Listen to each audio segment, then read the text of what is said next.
আমার বাড়ি খেজুর বাগান বাজার সার্ভিস সেন্টার সাথে।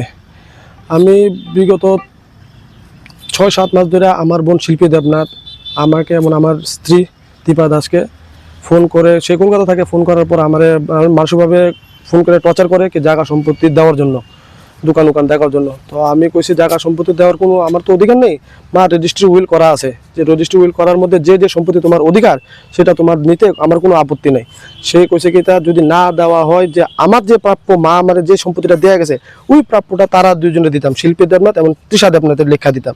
তো আমি তার মধ্যে বাধা দিছি যে না, আমি এটা দিতাম না, মা যেটা রেজিস্ট্রি উইল করে দিয়ে গেছে ওই সম্পত্তিটা তোমরা নিতে কোনো আমার আপত্তি নেই। তো তারপরে অনেকবার থেকে যদি না দেস তাহলে অন্য কোনো ভাবে আমরা স্টেপ নেবো। তারপর আমি বলছি ঠিক আছে, তোরা যেভাবে ব্যবস্থা নিস নিতে পারস। তারপর সেই কলকাতা থেকে আসার পরে আমার ছোটো বোনটা তৃষা দেবনাথ, যারা আমি ছোটো থেকে পাল্লা বড় করছি, নিজের হাতে নিজে পড়াশোনা শেখাইছি, তোরে দিয়া মুভমেন্ট পিএসের মধ্যে গিয়ে সেটা আমার নামে সেক্সুয়াল হ্যারাসমেন্ট, তারপরে attempt to murder, rape case দিয়ে সে 10-15টা ধারা লাগা দিয়েছে আমার মিসেসে। তারপরে আমি থাকা অবস্থায় আমি ওর বুকে টাচ দিয়েছি, কিন্তু বিন্দু মাত্র আমার দোষ নাই।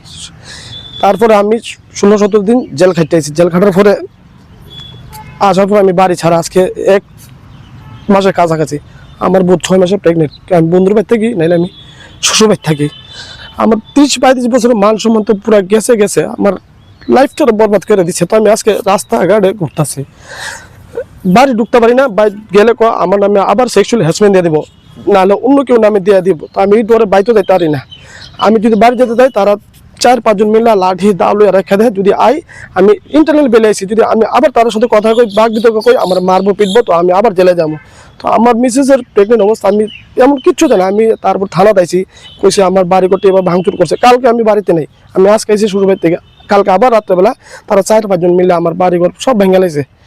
আমি ওর মিসেসটা লিয়ে কই যাবো, আমি থাকতে পারতেছি না, এমন অবস্থা। তারা বারে আমার কয় যে পুলিশ থানার মধ্যে আমার জায়গাটি লেখা দিয়ে দিব, কোর্টের মধ্যে জেলের মধ্যে গিয়ে সেই সময় সেটেলমেন্ট কর, জায়গা সম্পত্তি লেখা দে, তোর যেটা সেটা লেখা দে। আমি বাধা দিছি, আমি সে দিতাম না, তাহলে আরো বড় কেসে ঢুকামো। আমার সবারই থ্রেট দেয় যে কেউ যদি আমার হেল্প করতে হয় তারা সেক্সুয়াল হ্যারাসমেন্ট করে কেসে ঢুকাই দিব। শিল্পী দেবনাথ প্রথম বিয়ে করবে, সে ডিভোর্স দিয়ে সেটা তার থেকে টাকা লইছে। প্রথম বিয়ে করছে, দ্বিতীয় বিয়ে করে তার থেকে আবার 17 লাখ টাকা লইছে। এখন তৃতীয় বিয়ে করছে। তার এমন একটা মতন চাহিদা হয়ে আছে, যদি কি ভাই কি সামনে কে তা চিনে না, তার হচ্ছে কি কেসে ফাঁসাই দিব, টাকা লই এলাম, এমন অবস্থা। এখন আমার বাড়িটা দিতাম, আমি খুব বাড়ি ছেড়ে কই যাবো, আমি দিতে বাধা করাতে ওরা আমার নামে এইসব ব্যবস্থা লইয়ে রয়েছে। তারা মানে তারা কি চাইতেছে, আপনার জায়গা চাইতেছে না? আমার জায়গা অরিজিনাল যেটা আমার মা আমার দান দিয়ে গেছে ওই জায়গা চাইতেছে। এটা বলে ডুপ্লিকেট কি জায়গা দিছেন? মা দিয়ে গেছে, মা যেটা দিয়ে গেছে হ্যাঁ এটা দিয়ে গেছে, কিন্তু মা আদার্স 2টা জায়গা আমার নামে লিখিত দিয়ে গেছে, ওইটা তারা দিতাম।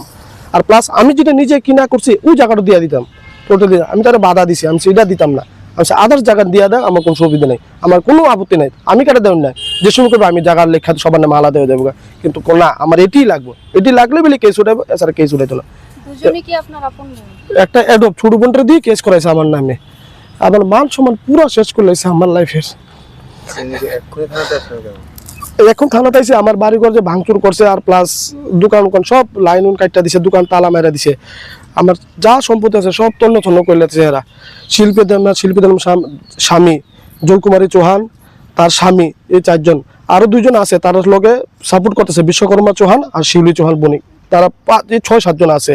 তো তারা একসাথে ইনভলভ হয়েছে, যদি জায়গাটি লেখা দিয়ে বেচা কিনি করে তারা ভাগ বটরা করে নেবো। আমি কইছি আমি আমার ন্যায্য পথে থাকুম, যদি আমি আবার জেলে যাই আমি আবার জেলে যাবো, কিন্তু আমি বিন্দু মাত্র আমি আমার দোষ নাই। তো এই জায়গার মধ্যে আমি মাথা নত করতাম না। আমি কইছি হ্যাঁ, আপনার পরিচয়টা? আমার পরিচয় বিপুল দেবনাথ।